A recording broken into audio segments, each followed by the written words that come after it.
How much of a different element is adding Jimbo into that versus kind of what you had originally envisioned in scheduling this team when you did? Well, I didn't schedule them, so I mean, I knew they were coming. So when it was scheduled, I don't know how many years ago, whenever that stuff was scheduled, I didn't really think much about it, to be honest with you. I just kind of live in the moment, and but because of this reason exactly, that's why I don't really get too far ahead and get excited about somebody when playing 5 years from now, because lots of things change, and so I just, I knew just playing Texas A&M when that happened would be a great trip, because I've been out there one time, and then the opportunity to bring them back here, play a great SEC opponent. I was all for that, but didn't really put much thought into, their style of play or the coaching or any of that stuff. Like I said, because that's kind of a year-to-year deal. Coach, in talking to Kelly and Trevor, seems like they're handling this whole competition beautifully. No tension or egos whatsoever. You think that kind of attitude is contagious on your team, or is that something that you try to hone in on in the recruiting process? Well, I just think that's the character of our team. And, I think Kelly is it starts with him. He's the guy that's been here. He's going to set that tone, and he's a great leader. He's just a great young man. He's a great person, and he gets it. He understands. And that's why I'm just one of the reasons that I'm so proud of him, because he's been a great example to his teammates. Everybody wants to be the guy, but everybody has to earn it. And he understands that, and he's handled it well. He's embraced Chase, and he's embraced Trevor very well, and has been great leaders for those guys. And then at the same time, he got turn around and compete. So it's been awesome. And then you throw in the fact that Trevor and Chase are just great kids. These are same thing, just like Kelly. They're just good people. They just happen to be good quarterbacks, but they're good people. They're just really good young people that respect the process and respect the competitive situation, and just try to focus on what they control, and not lose focus on who they are as a person. So it's been great to watch them compete. There's been a couple of multi-quarterback systems in the country of prominent programs. Do you think it's a wave of the future, just to kind of keep everybody happy and not have all these transfers, or do you think this is just a special circumstance with a couple of teams? Do I think what's a wave of the future? Playing multiple quarterbacks. I just think it's just a year-by-year basis. I ain't trying to keep nobody happy. I had 2 transfer.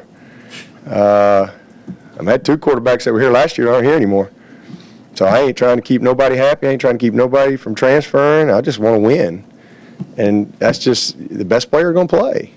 I love all my players, and I try to encourage all these guys, and you try to get them better year in and year out. But at the end of the day, the best player is going to play. And just because you were the best player one year, that doesn't mean you're the best player the next year. That you don't carry any of that over. And that's just the culture of our program. So that's why you go recruit. I go recruit every year. And if a freshman can beat out a senior, so be it. I've had that happen many times, but I don't see it as a wave of the future or any of that stuff. I just think that, that's just a team-by-team, year-by-year basis based on your situation, your competitive situation, who's there, who's returning, who's coming in. What's the competitive balance and nature of that? That's a year-to-year thing. But I just try to do what's right, and try to love and serve my players. I ain't trying to keep nobody happy. I just want to win and do it the right way. How much do you guys rotate skill players on offense? Can that be a hurdle to how fast you like to go tempo-wise? Well, yeah. If you rotate, then technically they can kind of hold the ball and give them a chance to substitute. But we have different modes that we want to play in. But if we're kind of going lightning fast, we're not going to sub. But even if we do sub, they're only going to hold the ball for short time. You could still play with tempo. But, we pick our spots, and we're going to play a lot of people. That's not going to change. Coach, this is a little off topic, but Clemson being a Nike school and Nike naming Colin Kaepernick their spokesperson, it's been, just because how polarizing he is, there's been a lot of reaction on both sides. Have you guys heard anything as far as reaction from fans or anything, with just Clemson being a Nike school and them making that announcement? Colin Kaepernick? Yeah. No. I mean, I'm worried about that logo. That's the only logo I'm worried about. Coach talked to Jeff Scott yesterday, and he was discussing the 2 QB system, or the 2 quarterbacks in their playing time, and he said to consider it part of the Clemson offense now. Is that how you look at it? And going into the game? Well, that's where we are right now. I mean, that's our offense right now. We got 2 quarterbacks that are going to play. So, I mean, I don't know how you could look at it any different. If you're going to prepare for Clemson right now, you got to prepare for 2 quarterbacks. Maybe that changes. I don't know. We'll see. But that's just where we are right now. I know you see every season is a little different, but given that you guys went on the road and had a lot of success in the biggest game of the year for everybody last year, is that something that gives you confidence with all the experience you have coming back and the guys that were part of that to go into an environment where it is going to be the biggest game at A&M this weekend? Yeah, and well, for us, every game is the biggest game of the year. I mean, and that's a mindset that we've created here. And next week, regardless of what happens in this game, Georgia Southern will be the biggest game of the year, and that's just how we handle our business here. They don't give us +2 if we beat Texas A&M. We can only be 2-0. We can't get to 3-0. You can't win 5 till you win 4. So that's just how it is, and that's what's just what we do. And our guys have, I think that's probably more so than anything, has helped us be consistent. I just think so many people, because there's just more external factors that come with some games, and the teams that allow those external factors to factor into their performance, you're never going to be a consistent player, team, or program. You just can't, because now all of a sudden it's, okay, well, I'm going to really practice this week because it's game day, or it's a road game, or it's a night game, or whatever. We're wearing this uniform, all that mess. I just think that, if that stuff is anywhere in your psyche, you're never going to be a great player, team, or program. The same things that win at home win on the road. It's just, they're not any different. You take care of the ball, you physically win your matchups, you play with unbelievable effort, the playmakers make plays, you're sound in the kicking game, you got a great chance to win, regardless. And so when you go on the road, that's what I've kind of tried to instill in our program here, is how come you all of a sudden you don't play well on the road? The fans don't play. They can yell and they can be loud, and that's great. But what does that got to do with you doing your job? You can either do your job or you can't. It's that simple. And so that's just what we've done. And we've been pretty good. I mean, we haven't been perfect, but we've won a lot of games on the road. We've taken young teams on the road. We've taken experienced teams on the road. We've won with young teams. We've lost with experienced teams. You got to play well, and so that's what we focus on. We don't really focus much on all that other stuff. We'll make sure that they understand, the venue, and that we got the right mindset and all that stuff. But you certainly hope that the experience of your team will resonate to guys who maybe haven't been on that stage. But past success doesn't equal future success. You got to earn it. You Past failure doesn't mean future failure. You always have a choice. You always have a decision. You always have the opportunity to get better if you handle it the right way. So, it's a new season. It's a new challenge. It's exciting. It's awesome. I always, as a player, I used to love going on the road. They yell at you and all that stuff. because I think you can channel that energy in a positive way. But, we'll see. It's going to be awesome, though. 100-something thousand people. Should be a great venue. Coach, what are some of the signs you'll see from a player that maybe isn't handling that road environment that you talk about? How do you get them to settle in to a stage like this? Yeah, well, I think, again, you lean on the leadership of your team. And, there's a lot of stuff that goes on through the week that you try to prepare these guys for that. And then we'll just, we talk to them. But once you get into those game situations, I think as a coach, you have to make the right adjustments with certain guys. And settle them down or make a change or whatever it may be if you got a guy that's not handling it very well. But hopefully we'll do a good job of making sure that we got them focused on the things that they control and the things that matter. On that same note, what kind of activities do you have planned to kind of keep the team loose and in that type of environment? Just meetings and practice. That's about it. It's the only activities we got planned. 2:10 team meeting, video of the day, 2:20 special teams. Then we'll roll the segments. We'll walk through it 4:05 and flex at 4:15, and then we'll have 20 periods of practice.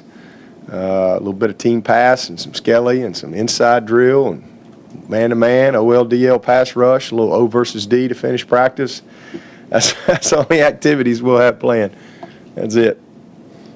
Coach, you mentioned Ingram was offensive MVP. How about on defense and special teams? You had a lot of guys to choose from. Yeah, Maury was our special teams MVP.